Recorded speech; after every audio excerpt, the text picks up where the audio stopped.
PechaKucha Knoxville, Volume 53.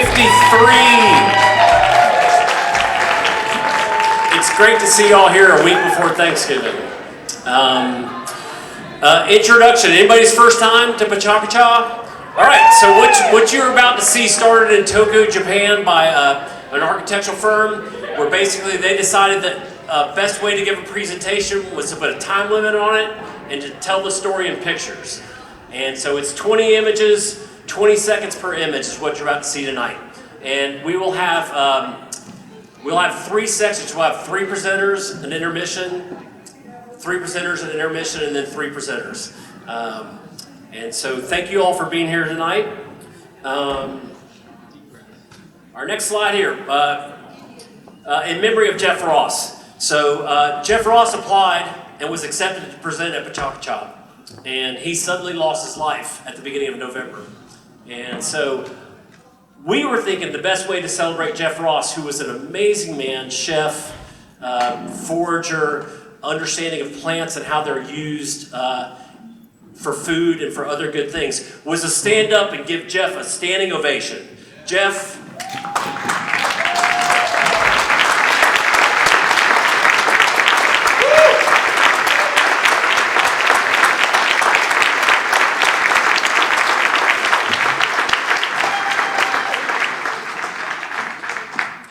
Thank you, Jeff. We have some thank yous to give tonight, as we always do. So the first is to presenters. This event that we're all sitting around here for is only as good as our presenters. And so I want to thank our 9 presenters tonight for being brave enough to tell stories. Tell us about what you're doing, what you're daring to accomplish in Knoxville, Tennessee. We also want to thank the Mill and Mine that gives us this beautiful facility, provides wonderful bartenders. We pay a cleaning fee. And that's why you're here free tonight, because they are so generous to us. So thank you to the Mill and Mine.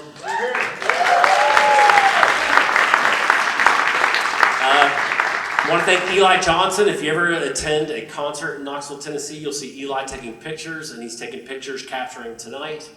And then we want to thank Paul Seiler, who created this poster. It's his second poster that he's created for us, but I think it really captures the spirit of this event tonight. So Paul, thank you very much.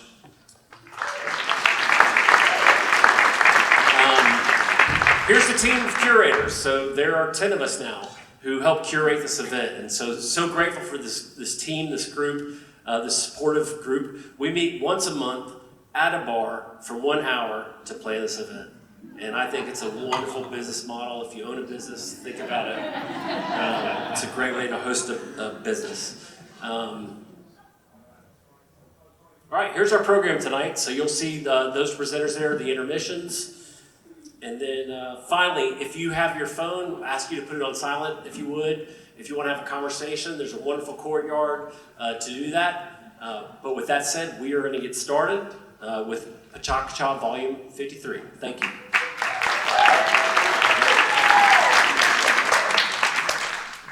5, 4, 3, 2, 1. Do you remember the first time you heard a really great story? Maybe it was a book your parents read to you as a child, or the first time you went to see a movie in the theater. For me, the first great story I can remember hearing happened at the kitchen table when I was 5 years old. We were eating dinner one night at my grandparents' house, and after everyone had finished, we all stayed at the table talking, when my grandfather, who was known for telling stories that were larger than life, sometimes exaggerated, and often a bit inappropriate for his young grandchildren's ears, began one of his tales. Back when he lived in Florida, he and a group of his friends decided to take a sailing trip from Miami to the Bahamas. As I listened, I could picture the setting perfectly. A small, creaky sailboat, like the one I'd seen in the photos mounted on the walls around their house, floating on the open sea, stretching out as far as I could imagine.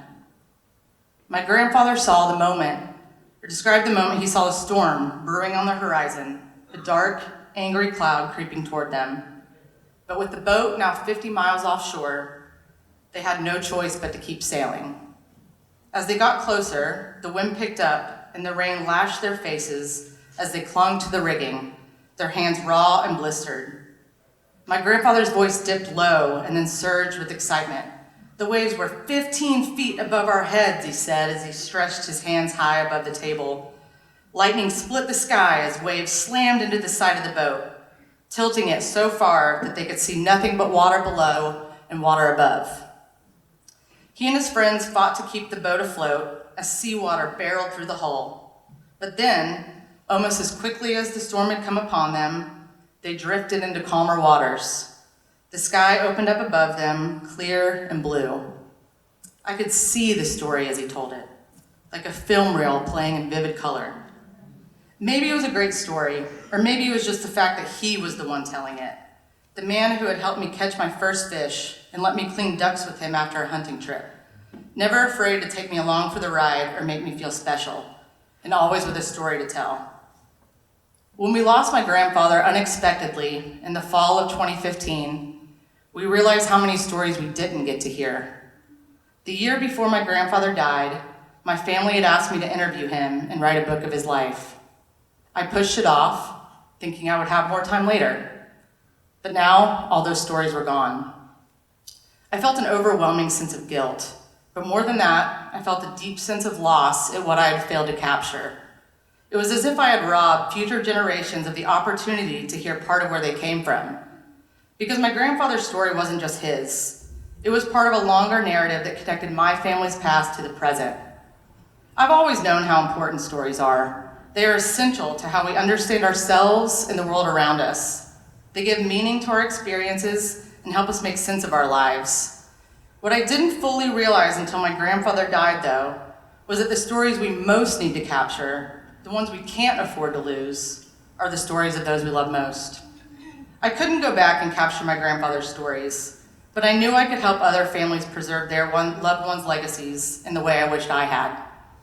So I created Telling More Stories with a simple goal in mind: to help families document and pass down their loved ones' stories for future generations.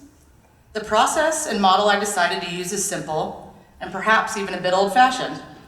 I sit down across from the storyteller, I ask questions about their life, and I listen. At the end, the family receives a first-person, memoir-style account of their loved one's life, written in their own voice and words. And while I think the finished product is great, after years of doing this work, I found that legacies are about so much more than just a collection of stories that gets passed down from one generation to the next. The act of storytelling is equally as powerful as the story itself. Research shows that engaging in a life review provides seniors with meaningful mental and emotional benefits, such as reduced depression, enhanced cognitive function, and a stronger sense of purpose. The experience of sharing their life stories face-to-face with another person can be deeply healing. In a world increasingly dominated by digital tools and AI, I believe there is no substitute for the impact of simply sitting down with another person and truly listening. While capturing the story on paper is important, the act of being fully present and allowing another person to speak their truth without interruption is equally, if not more important. Listening is transformative. It makes people feel seen, valued, and heard. When we listen fully, we acknowledge someone's life, their struggles, their joys, and their unique perspective. Letting someone tell their story is a profound act of honoring someone's life. Legacy preservation is not just about documenting facts or dates. It's about capturing the wisdom, the personality, the humor, and the nuances that make each person who they are. When future generations read these stories, they're given a window into the lives of the people that came before them.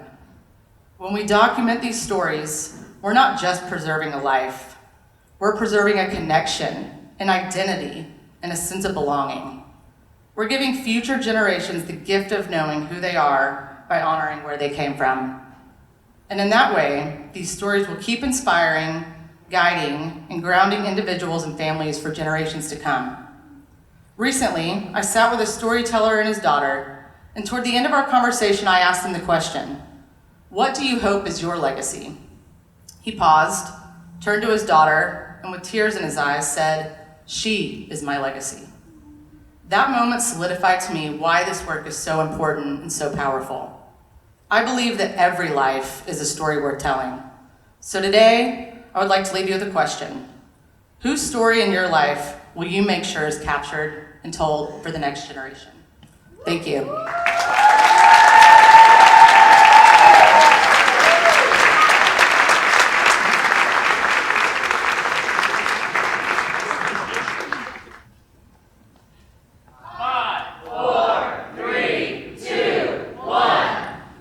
What if I told you that you can influence your community with the skills that you have today? My name is Nathan Kittner, and I own PechaKucha, a new mobile coffee cart here in Knoxville. Starting my own business was fueled by my desire to offer premium quality coffee with the highest caliber of hospitality. While PechaKucha is only 3 months old, I've made coffee for a living for almost 10 years. These years honing my craft coincided with years of searching for my purpose. For anyone else searching, I want to share 3 tools for finding your unique sphere of influence: community, creativity, and courage. Like many of us, I took the COVID-19 pandemic as an opportunity to try something new. I built a camper van and set out to travel the country. But after a year with no community, I found myself stuck in a toxic environment and relationship. I was lost and looking for purpose. With the intent of traveling till an opportunity presented itself, I landed in Michigan in the summer of 21. I met the right people at the right time and joined a hospitality startup group as their director of coffee. Together, we renovated a historic gristmill from the 1800s into our dream cafe.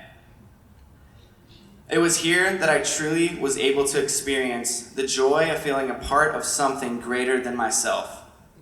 I was grafted into a beautiful community unlike any that I had been a part of. This community also allowed me to exercise the second aspect of influence, which is creativity. As director of coffee, I trained staff, curated a beverage experience, and most importantly, was able to spark a specialty coffee movement where one was lacking.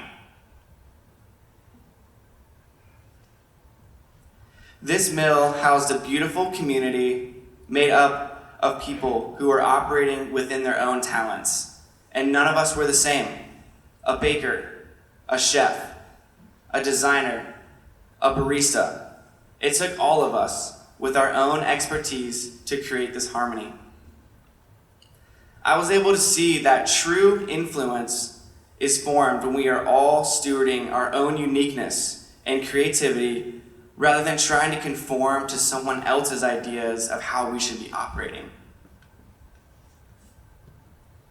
In 2023, I went through a divorce. My community supported me, but I saw that my life was going to form a new trajectory. I knew I needed to have courage to discover what was next for me.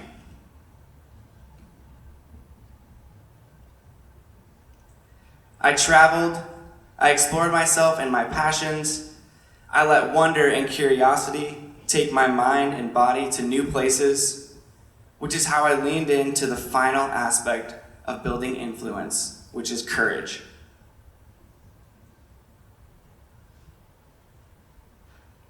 I immersed myself in uncomfortable situations to test myself and see what I was capable of. I did, in fact, hit a professional surfer this day.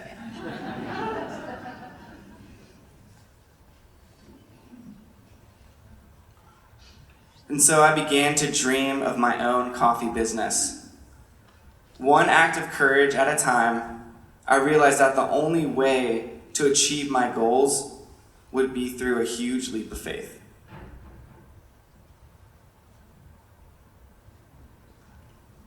But not being ready to really take this leap quite yet, I set out to create a safe space for me to rebuild. A place where I could dream. Somewhere to house my ideas, my routines, my insecurities, my passions, and my future. My tiny home project was a step of autonomy. I took my life and where I lived into my own hands. I began to visualize not only the layout of this tiny home, but also the blueprints of a future business within my own sphere of influence, coffee.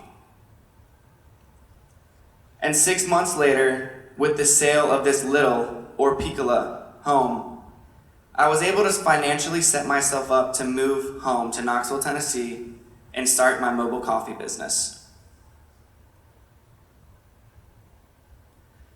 While I'm so thankful for my life and where I am today, I'm not here to tell you to take the same path that I have. Rather, I hope to outline my journey and prompt you to consider how you can take the steps to make your dreams a reality, and all within your own sphere of influence. So how can you apply this to your life? To be honest, I have no idea because I don't know what each of you all are passionate about. But I know that you need courage, the ability to do something that frightens you, community, a feeling of fellowship with others, and creativity, the use of your imagination. Let creativity be your guide and allow your imagination to run wild. Watch as your community reaps the benefits of you operating in your sphere of influence. In my case, it's people enjoying a cup of coffee, even as they talk with their friends about their next leap of faith. When you leave tonight, I'd like for you to consider what your sphere of influence is. And if you don't know, I urge you to take the courage to discover it. And I want you to know that you can't fail, and that this is a lifelong journey, a never-ending cycle of courage, community, creativity, and of course, coffee. Thank you.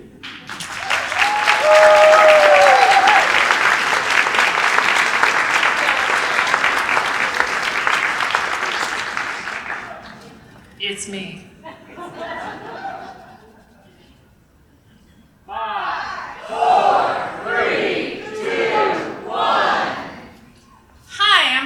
And I'm here to talk to you about how to let your calling catch you. The picture on the right, your left, I don't know, is of me doing something I swore I would never do, be a real estate agent. Picture on the left, right, whatever, is of me doing something I thought I could never do, which was write and publish my very own book. So where did it start? I was born a tightly wound child, the very troubled people. Apparently in the 6th grade, I wanted to sell Amway to someone. What I really wanted to do was solve murder mysteries in haunted mansions and be a solid gold dancer, which was not a practical career path. I was a very creative child and had a really complicated relationship with my dad, as you can see from this birthday card I made him when I was 10, which was somehow the only piece of art my mother saw fit to have professionally framed, which tells you a lot about our family dynamic, I think. One reason my father and I had such a complicated relationship is we were so much alike. We were both charismatic, we're both storytellers, but he was really into money and sales, and I didn't understand money, and I didn't want to do sales, and all he ever wanted me to do toward the end of his life was to come to Murfreesboro and sell real estate with him. And I said, no, no, never, never. I didn't know what I wanted to be when I grew up, but I was never going to be a real estate agent. And then he died unexpectedly when I was 30, and it broke my heart.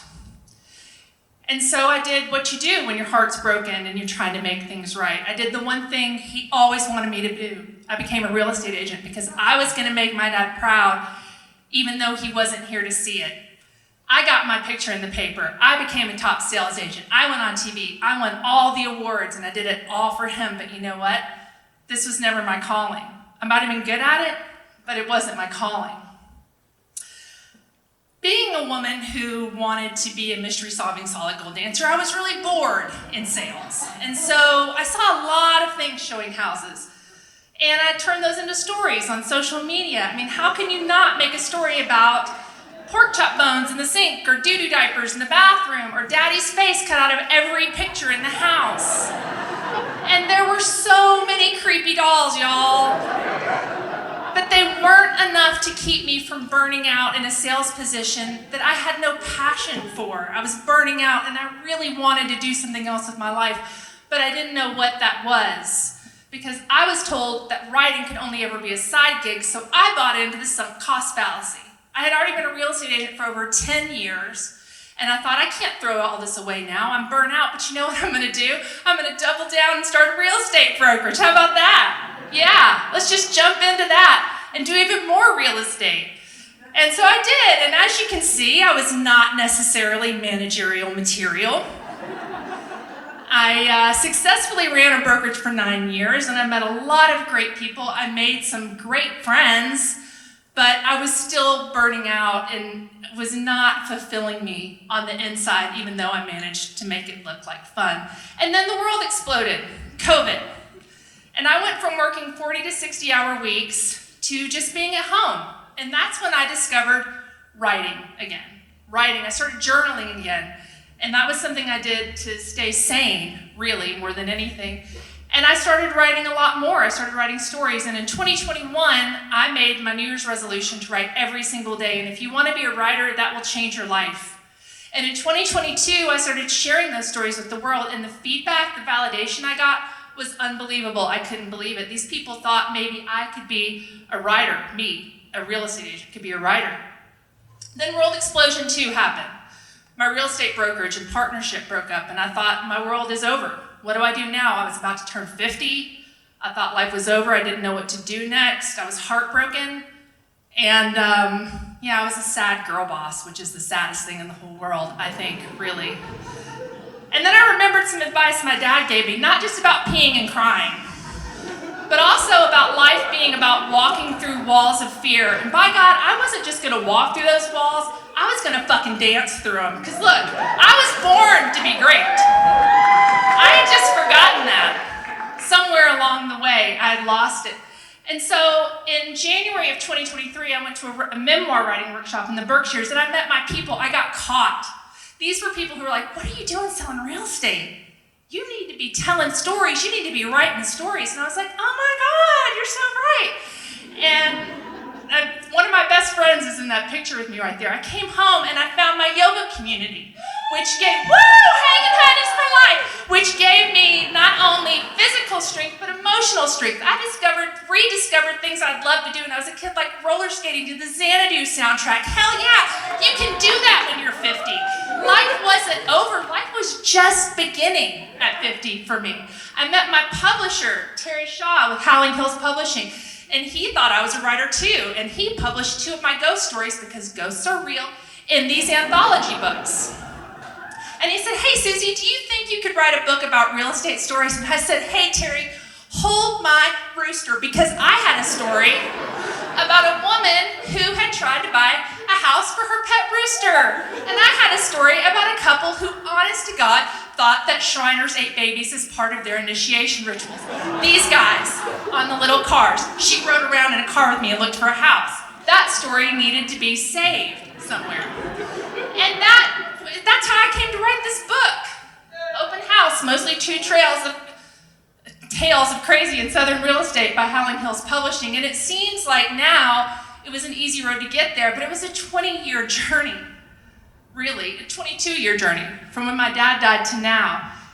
And you know, today, right now I'm working on another book of family stories. I'm working on an honest-to-God full-length memoir. I have a loving husband. I have so many great pets. I have so many things, but you know what I don't have? Regrets. Thank you.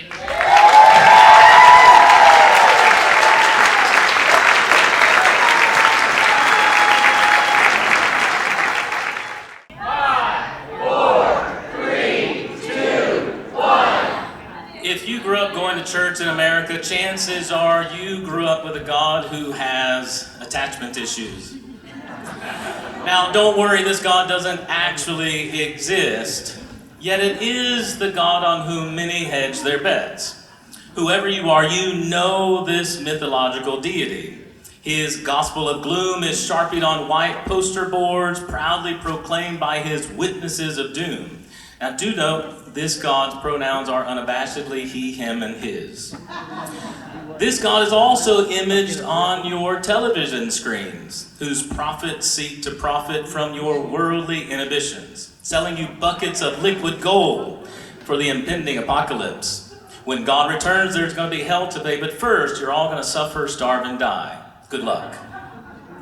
Now, just to be clear, these extreme examples, easily dismissed by skeptics and believers alike, do little more than hide the fact that this deity of disordered attachments is the same God proffered by your everyday run-of-the-mill preachers littering pulpits across the globe.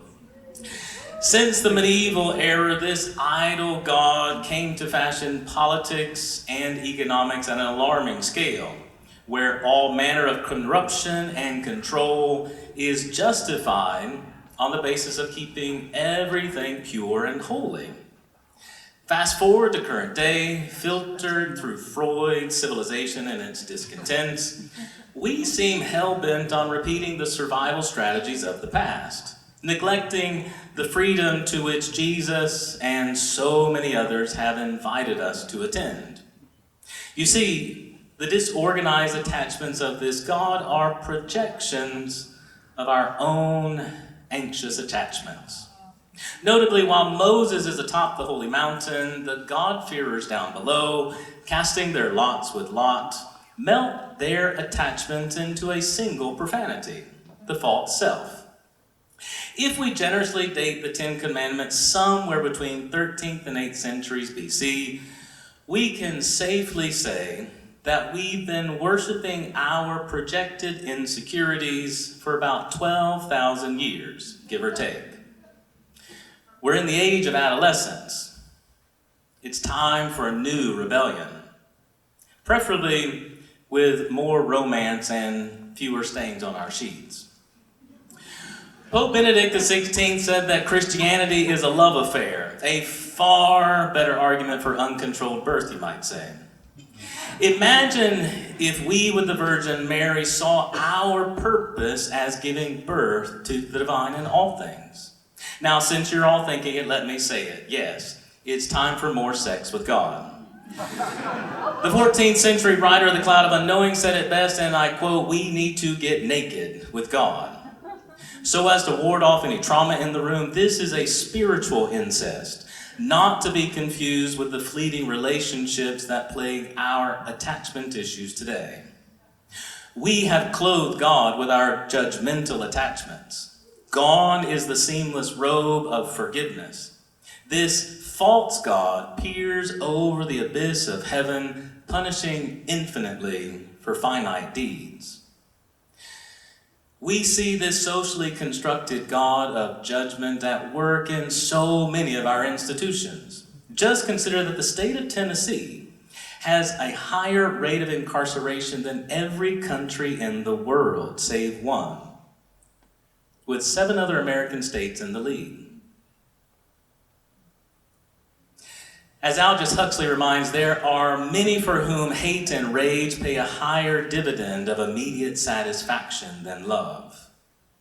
Love does little to finance the profit margins of the machine. Love is gentle and kind. It seeks not its own advantage. Now, lest we of haughty minds succumb to our own intellect, we must heed the wisdom that to judge another is more often greater than the crime. Everyone is loving and crying out for love, however it may seem. It is the cancer of complaint that hides us from their plea.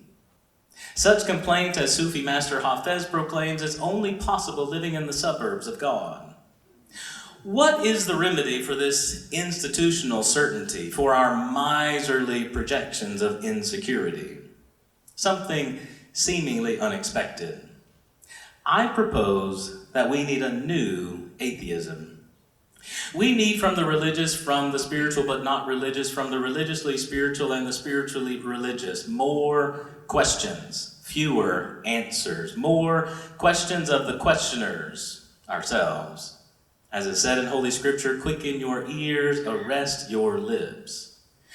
We judge ourselves by the stories others tell us to use to judge ourselves. We then use these logs to remove the specks from our neighbor's eyes as we all go blind. It is time to awaken the soul of humanity to become hasty with love, careless even. As John Moriarty reminds, time is eternity living dangerously.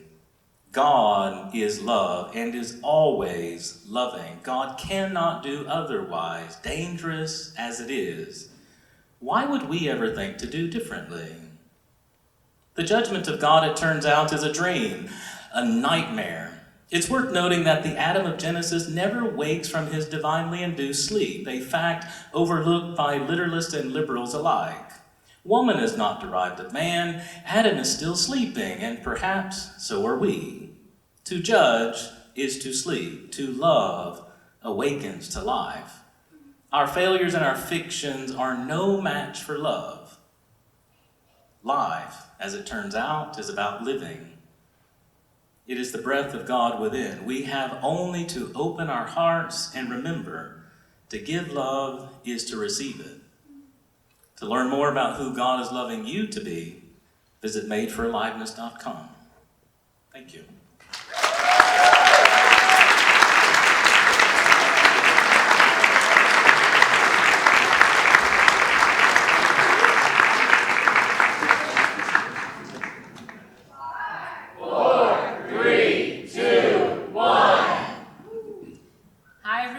I'm Juliana Terra. I'm a former architect with passion for urban communities. Growing and studying in cities like São Paulo, New York, Turin shaped my love for urban spaces, and it's a fascination that continues to these days. In 2024, I moved to Knoxville. Woo-hoo! The little bar on the right corner, they barely can see it. I can't lie, it felt very limiting at first. But Knoxville taught me very important lessons about city living. One big lesson I've learned is that smaller cities are a dream for creating change. Big cities feel there are too many cooks in the kitchen, and smaller cities let you jump in and you can really see the real impact of your efforts. Today, I want to talk to you about the feeling of feeling like isolated in urban environments. They are efficient, yes, because they make you feel comfortable, but they can also feel isolated sometimes, especially in big cities. This picture I took on my first trip back to New York City after moving to Italy. And for the first time, something that felt very common felt strange. Why am I eating alone in a city full of people? Is that normal? When I was back in Italy, I also thought big cities can feel, yes, isolating, but sometimes they can offer an amazing opportunity to connect.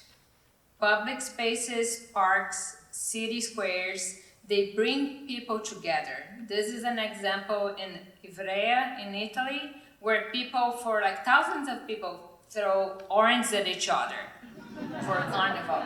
Crazy. They felt amazing. And it's like, what is that? That's like an amazing reminder of how cities can really remind you to feel connected and share experiences. In 2010, I moved to Knoxville. And very quickly, I was part of the Hola Festival organization. And it's like amazing. And in that room, it was really impact to shape the community around me.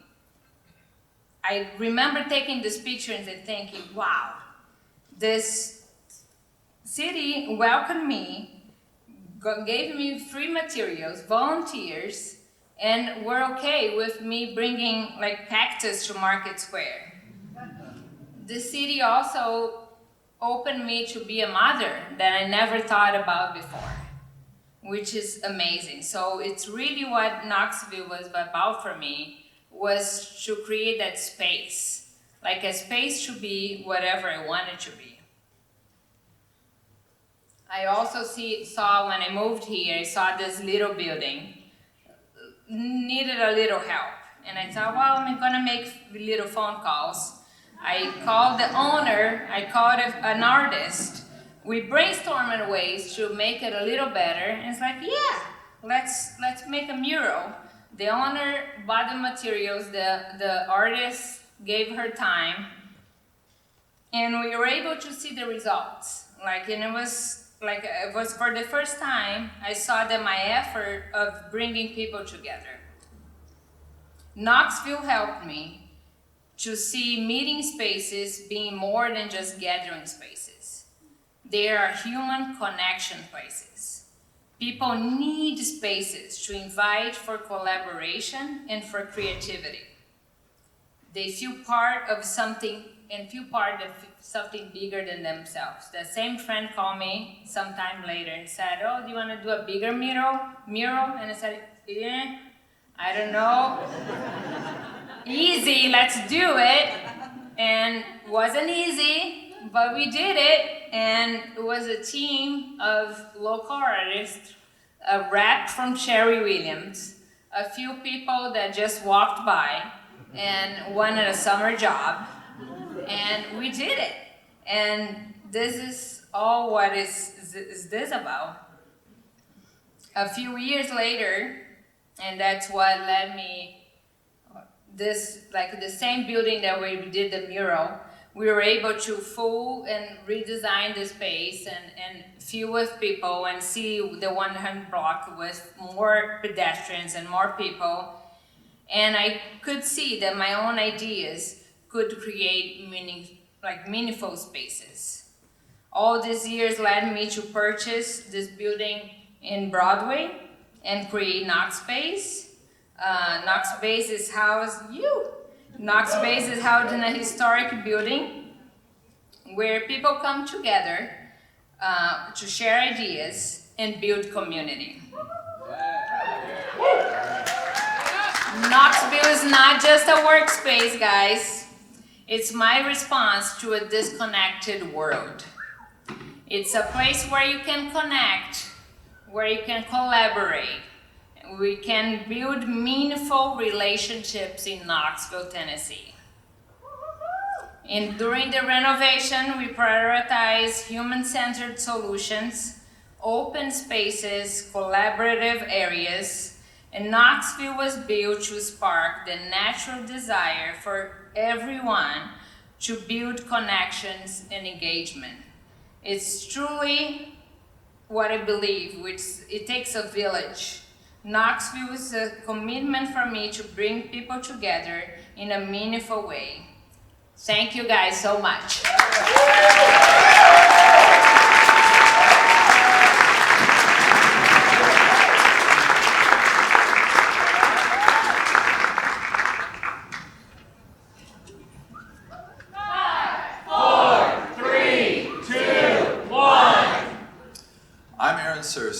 I've been a practicing licensed massage therapist for 20 years, and I love my job. I'm here to share my story, my passion for touch, in hopes that you will open your life to more human touch in your life, and that you will deepen your awareness of your mind-body relationship. So, what is massage? Do you picture a spa, candles, soft music? Yes, it is often about blissful relaxation, but it can be as much or more for the emotional body as it is for the physical. And sometimes it even allows us to reconnect with deeper parts of ourselves. Bodywork has always appealed to my technical side because we have this beautiful, infinitely complex machine to work with. There's space for creativity because no one has it all figured out with the diversity of people and their body types. And more importantly, it's appealed to my heart and desire to help people. Now, I could talk about boosting feel-good neurotransmitters, increasing circulation, range of motion, decreasing blood pressure, neuromuscular therapy, myofascial release, etc. And that's all very interesting, but what I find to be much more exciting and intriguing is our psyche and our relationship with our bodies. Now, my brother and I grew up in the dance studio owned by our incredible athlete mother, right there. And I had my first massage gig as a child. My first ever client here paid me a penny for every stroke up and down her back or arm. It was good money back then. Later, she'd show me how to work on the erector muscles along the spine, and she was my first teacher in many ways. We were fortunate to have the gift of a mother who showered us with nurturing affection. Our relationship with touch starts before birth, and as infants, we can receive loving touch. We can even be abused, but we cannot be ignored. Studies show that an infant will die without touch. As a previously homeschooled dance studio kid, I didn't feel like I fit into the world around me walking into Farragut Middle School. And I would later learn that I developed a posture that reflected my desire to make myself small and unseen. Rounded shoulders guarding the vulnerable space in my heart, eyes to the ground. Now, when I was 15, my mom introduced me to our local, quietly famous intuitive counselor, Bobby Drennan. He'd become a mentor figure for me, seeing my potential for the world of healing. And I'd later do my clinical hours at his place up in Morristown. And I have him to credit for much of my journey with rewiring how I view myself, and that it was okay to be different. And I can't tell you how comforting it was to walk into his office and see that sticker on his wall. And I have that today, and I'm grateful for it. And we often hear about the mind-body connection, but to have a real visceral experience with it can be profoundly awakening. In massage school, learning about opening the chest, my wonderful teacher here, Paula Keefe, looked at me and said, "Aaron, this one's for you." I'd find myself in the vulnerable position of laying on a massage table, shirtless, arms being pulled in either direction by students who were all gathered around to observe, while my teacher did this intense myofascial opening technique on my chest. I could feel my body resisting, holding that space, still protecting me. And I remember hearing a voice raise up inside of me screaming, let go, you're safe, let go. And I did. And I felt my body open and soften, this huge release around my heart, tears streaming down my face. It opened my eyes to how touch can facilitate deep emotional healing. The body keeps the score. For a deeper dive into this topic, I highly suggest this book. So sure, yes, your tight shoulders might be sore from that workout you just did, but they might also be holding on to a memory of a time when you were very afraid. Now, like the cat that craves attention but gets overwhelmed when you try to pet it, you might be thinking, wait, you expect me to go into a dimly lit room, take my clothes off, and allow a stranger to rub oil on my body, and I might have big feelings come up? Ooh, no thank you. And that's perfectly valid. Honor your boundaries.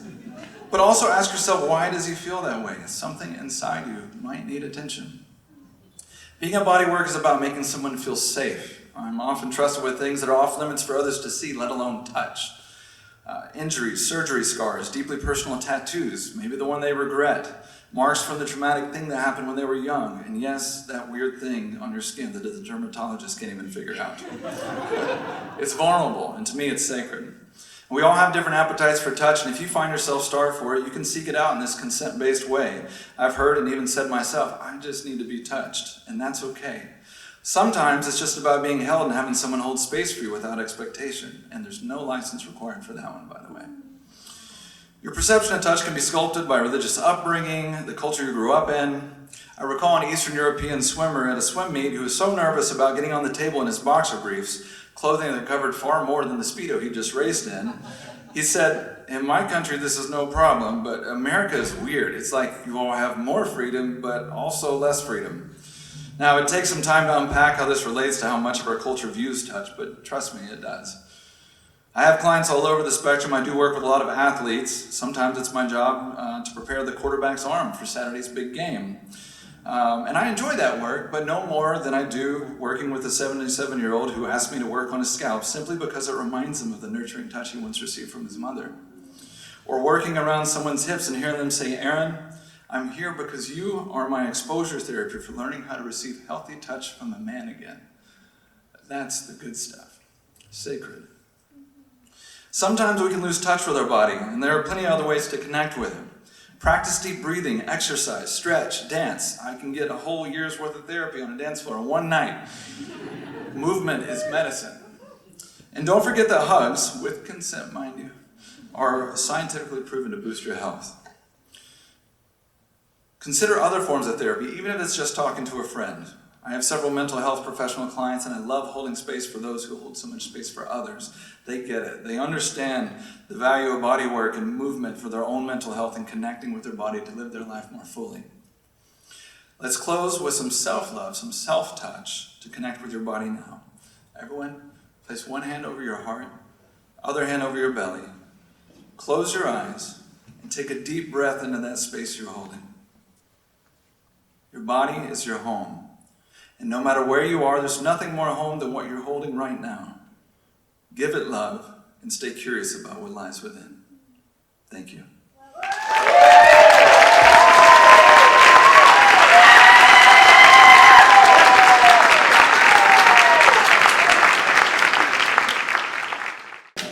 And now an unusual story of art censorship. 4, 3, 2, 1. Nearly 30 years ago, a unique work of public art, the Centaur excavations at Volos, was installed in the John C. Hodges Library at the University of Tennessee. The text panel for the exhibit asks viewers, "Do you believe in centaurs?" The ancient Greek myth of the centaur, half human, half horse, that inhabited the forests of Thessaly represents a potent combination of human intelligence and animal desires. The centaur becomes even more loaded when it's presented as real. The exhibition has been a resource for student projects and subjects ranging from classics to vertebrate anatomy, and has been cited in several books, including Lawrence Weschler's 1996 Pulitzer Prize nominated book about the Museum of Jurassic Technology. Originally created by Willers, a professor of biology at the University of Wisconsin-Oshkosh, the display used a human study skeleton and a Shetland pony to create a centaur burial with various ceramic artifacts that even included fake centurion writing. Here is a photo of the display when I picked it up in Wisconsin. To adapt it for the library, I collaborated with Bob Cothran, a scene designer from the Clarence Brown Theater, in the creation of a showcase that included trompe-l'oeil wood end panels and a faux marble base that you can see in this slide. On the back of the showcase is a screen-printed text panel in which the specimen is described as, quote, "one of 3 centaur burials discovered in 1980 by the Archaeological Society of Argos Ostristiko, 8 kilometers northeast of Volos, Greece." In the spring of 2023, a committee was formed to address concerns about the source of the human skeletal remains. If they were Native American, the exhibit could violate the Native American Graves Protection and Repatriation Act, known as NAGPRA. Now, almost all human study skeletons, like those used by Willers, were sourced from the Indian subcontinent, which reflects a legacy of British colonialism, exploiting indigenous and marginalized communities who did not have a say in the dispositions of their remains. The ethics of using skeletons from India for scientific and educational purposes was seldom questioned until recently. And today we should consider not only our legal obligations to NAGPRA, but our ethical obligations to the 2010 United Nations Declaration on the Rights of Indigenous People. More recently, we learned that the skull used in the exhibit was acquired by Willers from the vet school at the University of Wisconsin-Madison. As many skulls for human study had their tops of the head sawed off in order to study the interior geography. While the torso of the centaur is most certainly not Native American, questions regarding the skull in the exhibit raised additional ethical and legal concerns. Based on non-evasive methods, the committee recommended to 1. Remove the centaur from public view. 2. Remove the human material out of the display to be repatriated. And 3. Not to return the display in any form to public view in a manner that attempts to recreate human remains so they appear real, as even seeing a skeleton could be potentially harmful. By the time the committee issued these recommendations in November 2023, the exhibit had been covered and then removed from the library. Consulting several colleagues with knowledge of legal and ethical standards, I supported the first two recommendations. It was clear that this exhibit, which was designed to be provocative, has now raised significant ethical issues, and it was important for the university to evolve in an effort to fulfill these changing ethical and legal standards. However, the committee's charge was also to consider the educational and artistic merits of the exhibit, which were not reflected in their three recommendations. In response, I proposed to adapt the exhibit to retain its artistic and educational value by creating a Centaur 2.0. This new version would use 3D printing based on human and Neanderthal bones to retain the exhibit's original function as a challenging work of art and a teaching tool, while also providing information about the changing ethical standards that we use in universities and hospitals in sourcing human remains for study. In an effort to gain more information about the origin of the skeleton, UT contacted the University of Wisconsin-Oshkosh, and a meeting was held with representatives from 25 Wisconsin Native nations. 5 of the nations insisted on immediate transportation of the entire exhibit, including the fake artifacts and the exhibition showcase, to Wisconsin. The university acknowledged the origin of the torso and skull was unknown, as they had not conducted DNA testing or any thorough assessment of the physical characteristics of the remains. Rather than confirming they were Native American, they sent the entire exhibit to Wisconsin for repatriation. In justifying sending the whole display, the argument was made that a spiritual connection was created between the exhibit and the skeleton. While this idea may reflect the power of art, it is not one that has legal or scientific merit. The exhibit was transported to Wisconsin this past August, and its future will most likely remain unknown. Despite this, the Wikipedia page for the Hodges Library still features a photo of the centaur, and the exhibit lives on through many publications and websites. Thank you.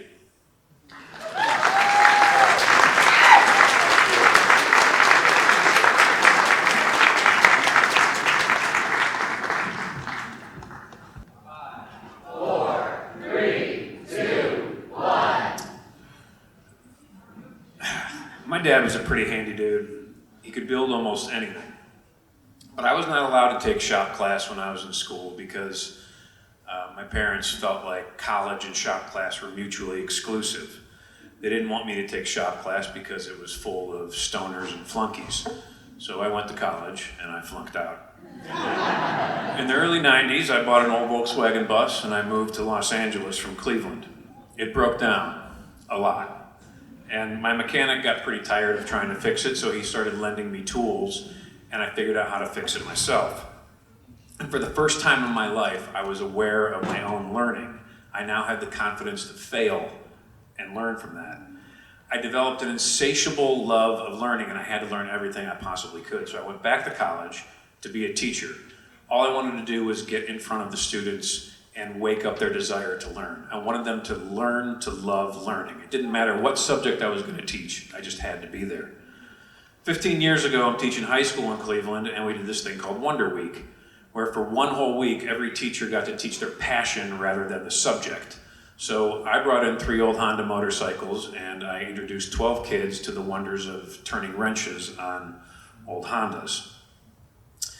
We were going to tear these 3 bikes down, and the kids were going to put them back together, and they were going to learn how engines and motorcycles worked. And after about 2 minutes, I realized not one student had ever held a screwdriver. These are high school students. So the 3 motorcycles got eventually torn down, but all the pieces were laying all over, and they never got put back together. So I totally failed. And over the next few months, I started to realize that maybe I didn't fail. These kids actually learned, and they learned a lot, and they loved it.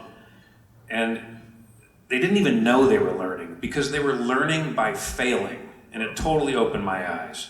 And until that week, the only learning they ever knew was memorizing in a seat.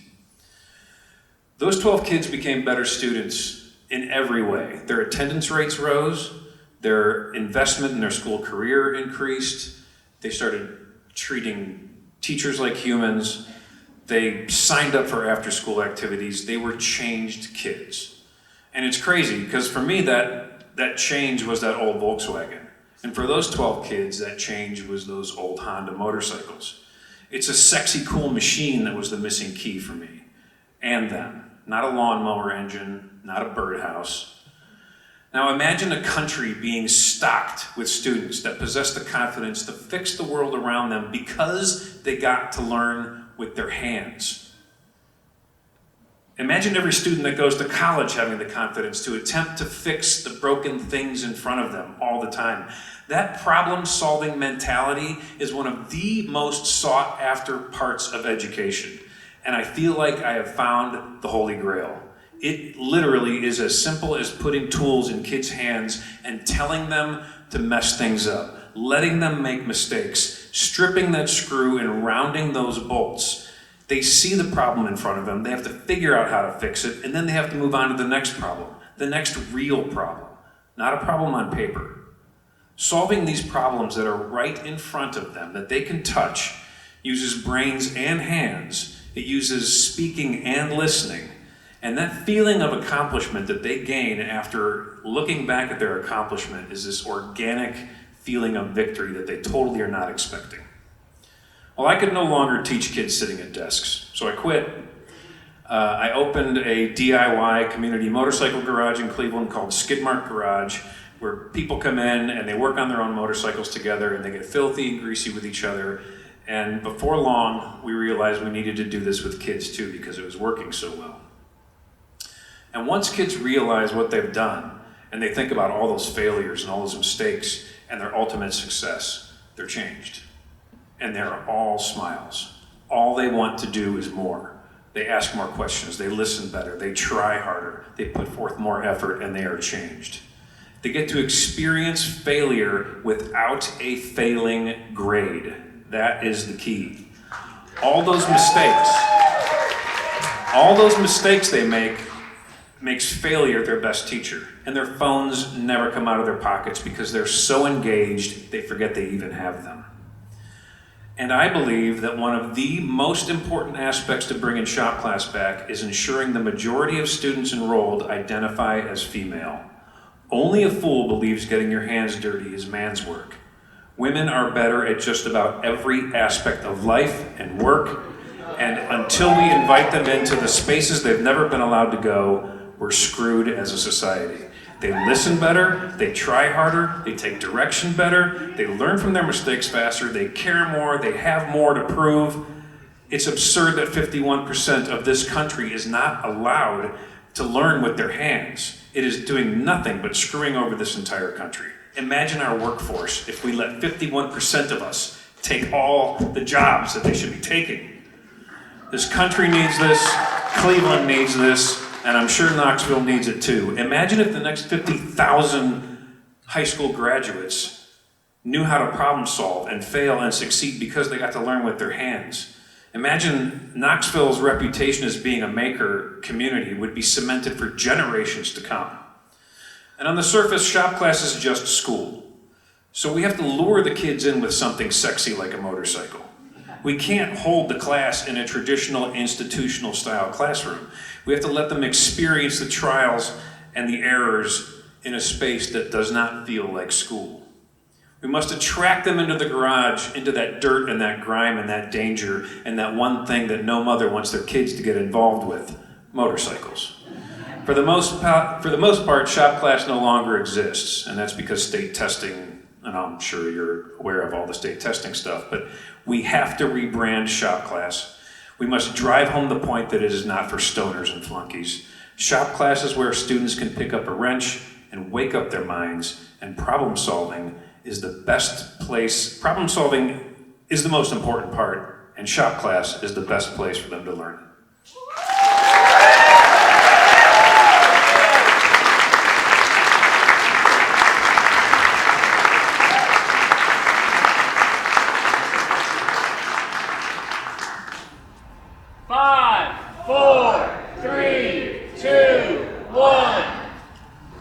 So you start with a headline, right? right? City of Knoxville and KCDC applied for and received a $42.6 million Reconnecting Communities grant, which will help us pay for $86 million in improvements, connectivity, and open space along the James White Parkway corridor in East and South Knoxville.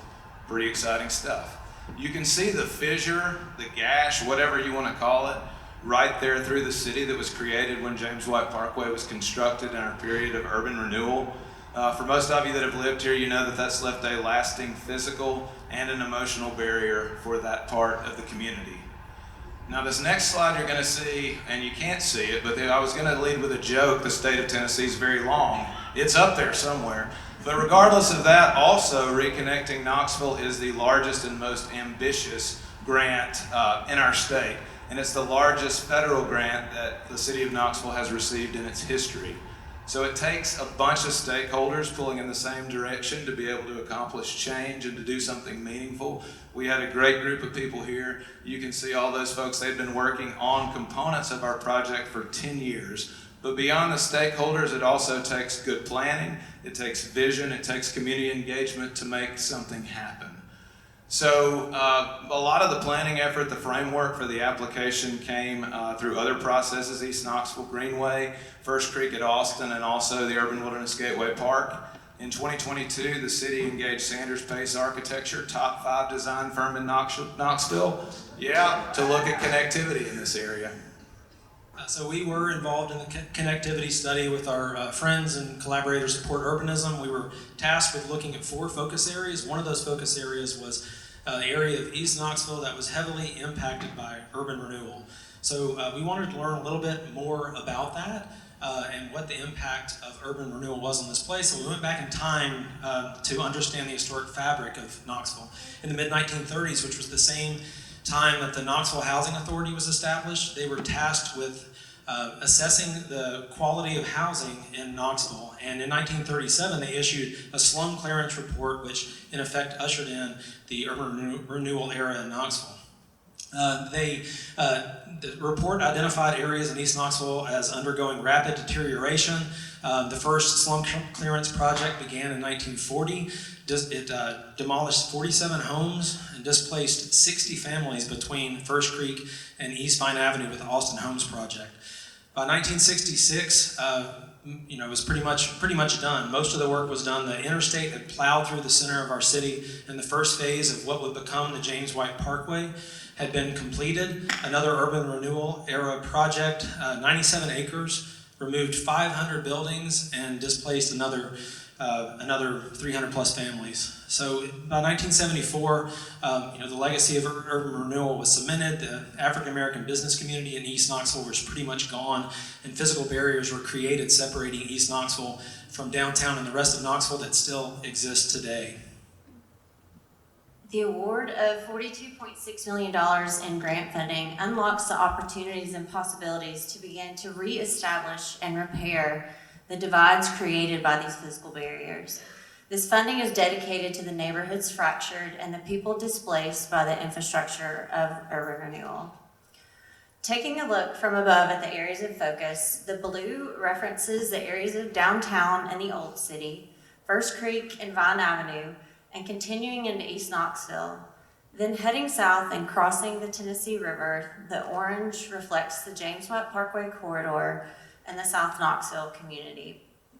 With the transformation of the James White Parkway into a linear park, connecting key nodes like Morningside Park, James White and Nayland Greenway along the north side of the river, Suttree Landing and Riverwalk and Sevier Avenue in the south waterfront, and extending all the way to the Urban Wilderness Gateway Park, where we've already seen community energy on the rise through grassroots efforts and neighborhood heroes. And also through partnerships and city investments, Baker Creek Preserve is already celebrating connectivity and community. Future connections will provide better linkages between neighborhoods and community centers, including South Haven, Dogwood Elementary, Old Sevier Neighborhood, and Lindbergh Forest. A major opportunity along this corridor becomes possible with this grant to fulfill years of planning and community engagement for the transformation of James White Parkway into a true community asset. Inspiration comes from the Beltline in Atlanta and cities like Greenville and Charlotte, who have all seen successes in rebuilding with a focus on reconnecting. In recent years, we've seen these cities and others around the country begin to remake their own underutilized or obsolete infrastructure into amazing amenities, which are economic catalysts. Continuing across the river, there are opportunities to reconnect the neighborhoods and people so directly impacted by the physical barriers of urban renewal. Extending from the old city and capturing the energy in and around the new Covenant Health Park and public spaces, and into the First Creek at Austin community, where Knoxville's Community Development Corporation has led the charge, listening to residents and creating a new place for so many people to proudly call home. This community will become the grounding place for the Beck Cultural Corridor. Continuing east along Dandridge Avenue to the Beck Center, an East Knoxville anchor and an essential partner in this work, builds upon their commitment to tell the stories, honoring and reflecting the people, places, history, and culture of those most affected by urban renewal. You can explore these stories by visiting the Beck Cultural Center or their website. We invite you to learn more about this entire initiative by visiting the reconnectingknoxville.org website, where you can stay in touch with our community engagement, next steps, and progress. Let's reconnect Knoxville together. Thanks.